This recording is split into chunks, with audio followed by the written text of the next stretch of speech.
खबरों की शुरुआत करते हैं सरकार के कामकाज से। वीडियो कॉन्फ्रेंसिंग के द्वारा प्रदेश में कोविड-19 की स्थिति की समीक्षा करते हुए मुख्यमंत्री ने सभी जिलों के क्वारंटाइन सेंटरों में आवश्यक सुविधाओं की उपलब्धता सुनिश्चित करने की बात कही है। होम क्वारंटाइन के मानकों के अनुरूप पालन हो रहा है या नहीं, इसके लिए आकस्मिक निरीक्षण के निर्देश जारी किए गए हैं। गांव में क्वारंटाइन फैसिलिटी पर विशेष ध्यान देने की सभी जिलाधिकारियों को निर्देशित किया गया है। इसके लिए ग्राम प्रधानों को निर्देशानुसार धनराशि दिए जाने के साथ ही कोविड केयर सेंटर में प्रशिक्षित स्टाफ व अन्य आवश्यक उपकरणों की व्यवस्था करने की बात उन्होंने की है।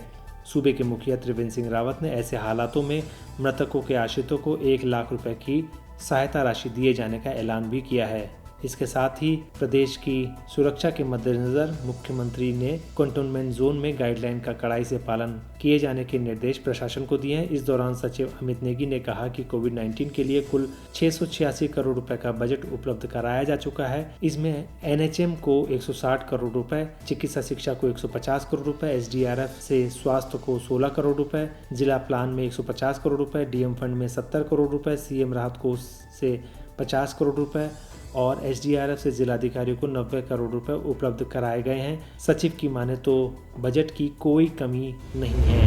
राशन की कालाबाजारी किसी भी हालत में नहीं होनी है।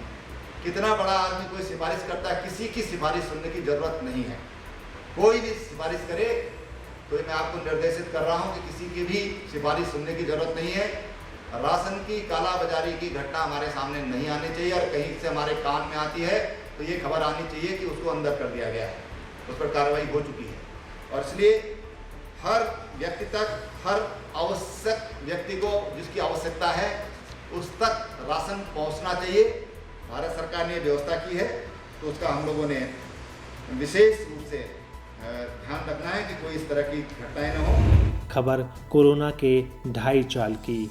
उत्तराखंड में कोरोना संक्रमण बेकाबू होकर आग की तरह लगातार फैलता जा रहा है। प्रदेश में कोरोना संक्रमित मरीजों का आंकड़ा हर दिन बढ़ रहा है। गुरुवार को 2 बजे तक जारी बुलेटिन के अनुसार प्रदेश में कोरोना मरीजों की संख्या 1145 पहुंच गई है, जबकि 10 लोग इस महामारी की चपेट में आकर जान गंवा चुके हैं। राज्य में लगातार कोविड-19 के संक्रमित मरीजों की संख्या में बढ़ोतरी हो रही है। खासकर देहरादून, नैनीताल, ऊधम सिंह नगर, हरिद्वार, टिहरी जिले में रिपोर्ट के अनुसार अब तक बड़ी तादाद में प्रवासियों में कोरोना वायरस के संक्रमण देखने को मिले हैं। दोपहर 2 बजे आए स्वास्थ्य विभाग के हेल्थ बुलेटिन में 60 लोगों में कोविड-19 की पुष्टि हो चुकी है। बुलेटिन में जारी सूचना के अनुसार 34 संक्रमित देहरादून में, 10 नैनीताल और 4 मरीज पौड़ी गढ़वाल में है। इसके अलावा 10 लोगों का टिहरी गढ़वाल में कोरोना पॉजिटिव पाया गया है। एक मामला उत्तरकाशी से, जबकि एक प्राइवेट लैब से 19 लैब से कोविड-19 का सामने आया है। इसके साथ ही राज्य में अब तक कुल 1145 मामले सामने आ चुके हैं, जिनमें 845 केस एक्टिव हैं, 286 मरीज ठीक होकर डिस्चार्ज हो चुके हैं, 6920 जांच रिपोर्ट अभी आनी बाकी है। खबर प्रदेश के राज्यपाल द्वारा विश्वविद्यालयों के कुलपतियों से परीक्षा पर चर्चा की। उत्तराखंड की राज्यपाल बेबी रानी मौर्य ने गुरुवार को राजभवन में वीडियो कॉन्फ्रेंसिंग के जरिए राज्य के विश्वविद्यालयों के कुलपतियों के साथ बैठक की है। इस दौरान उन्होंने विश्वविद्यालय से उनकी वर्तमान तथा आगामी सत्रों की कार्ययोजना के साथ लंबित परीक्षाओं को करने की तैयारियों के बारे में पूछा है। बैठक में राज्यपाल ने कोरोना काल के चलते लॉकडाउन में छात्रों की ऑनलाइन कोर्स शिक्षा, विद्यार्थियों की सुरक्षा और विश्वविद्यालय के स्टाफ से संबंधित बात की है। उन्होंने कहा कि कोविड-19 के कारण बहुत से प्रवासी गांव में हैं, उनको ध्यान में रखते हुए स्किल डेवलपमेंट के पाठ्यक्रम और कार्यशालाएं डिजाइन की जाएं। राज्यपाल ने विश्वविद्यालय को मितव्ययिता अपनाने तथा राज्य सरकार से प्राप्त होने वाली वित्तीय सहायता पर निर्भरता कम करने का भी सुझाव दिया। बैठक में पंतनगर विश्वविद्यालय के कुलपति डॉक्टर तेज प्रताप ने कहा कि वह इस बार प्रवेश परीक्षा नहीं लेंगे, मेरिट के आधार पर प्रवेश दे देंगे।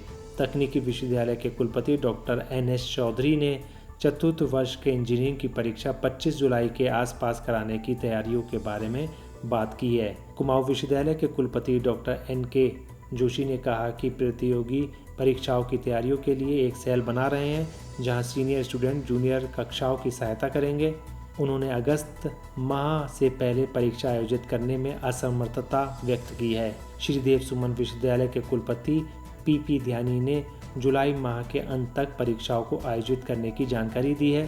दून विश्वविद्यालय का प्रभार देख रहे तथा भरसार उद्यानिकी विश्वविद्यालय के कुलपति डॉक्टर कर्नाटक ने बताया कि 7 जून तक दून विश्वविद्यालय का कोर्स पूरा हो जाएगा। दून विश्वविद्यालय भी जुलाई के अंत तक परीक्षा करा सकता है। संस्कृत विश्वविद्यालय के कुलपति डॉक्टर देवी प्रसाद त्रिपाठी ने बताया कि उनके यहाँ छात्र परिषद ने ऑनलाइन परीक्षाओं तथा बिना परीक्षा के अगली कक्षा में प्रमोट पर असहमति व्यक्त की है। संस्कृत विश्वविद्यालय 15 जुलाई तक परीक्षाएं कराने के लिए तैयार है। चिकित्सा शिक्षा विश्वविद्यालय के कुलपति डॉक्टर हेमचंद ने बताया कि उनके तीनों मेडिकल कॉलेज कोविड अस्पताल में तब्दील हैं। उन्होंने बताया कि MBBS प्रथम वर्ष की परीक्षा सितंबर तथा द्वितीय वर्ष और तृतीय वर्ष की परीक्षा कराई जाएंगी। नर्सिंग पैरामेडिकल कोर्स की परीक्षाएं सितंबर-अक्टूबर में कराने की पूरी तैयारी है। खबर कारोबार और व्यापारियों की। उत्तराखंड में एक बहुत बड़ी खबर सामने आ रही है, जिसमें शनिवार और रविवार को देहरादून में कंप्लीट लॉकडाउन होगा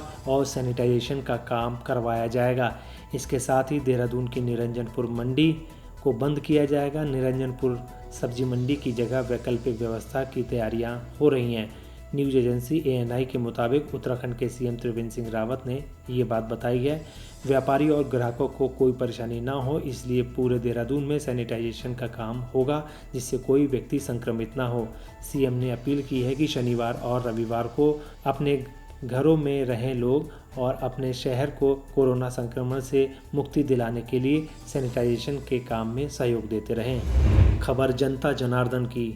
नैनीताल हाईकोर्ट ने हवाई सेवा से आने वाले प्रवासियों से भेदभाव के मामले में दायर जनहित याचिका पर सुनवाई करते हुए केंद्र और राज्य सरकार को 9 जून तक जवाब पेश करने के निर्देश दिए हैं। साथ ही मुख्य सचिव, नागरिक उड्डयन सचिव को भी जून तक जवाब दाखिल करने को कहा है।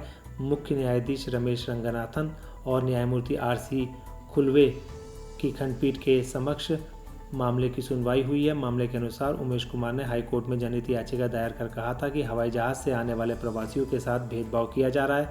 सरकार की ओर से ये आने वाले प्रवासियों को क्वारंटाइन के नाम पर होटल में रखा जा रहा है और उनके ठहरने और खाने का खर्च उनसे ही वसूला जा रहा है, जबकि अन्य यात्रियों का खर्चा राज्य सरकार खुद वहन कर रही है। याचिकाकर्ता की ओर से इस मामले में केंद्र और राज्य सरकार के साथ प्रदेश के मुख्य सचिव उत्पल कुमार, नागरिक उड्डयन सचिव व देहरादून जिलाधिकारी को पक्षकार बनाया गया। पक्षों की सुनवाई के बाद हाईकोर्ट की खंडपीठ ने सभी पक्षकारों को 9 जून तक जवाब दाखिल करने के निर्देश दिए हैं। खबर धर्म, संस्कृति और पर्यटन की। 5 जून यानी आज भारत में चंद्र ग्रहण पड़ेगा। ये चंद्र ग्रहण भारत समेत यूरोप, एशिया, अफ्रीका और ऑस्ट्रेलिया महाद्वीप में दिखाई देगा। जानकारी के मुताबिक चंद्र ग्रहण 5 जून की रात 11:15 से होकर 6 जून को 2:34 तक रहेगा। ये चंद्र ग्रहण वृश्चिक राशि और ज्येष्ठ नक्षत्र में लग रहा है। 5 जून रात 12:54 बजे चंद्र ग्रहण होगा। इसकी कुल अवधि 3 घंटे 15 मिनट होगी।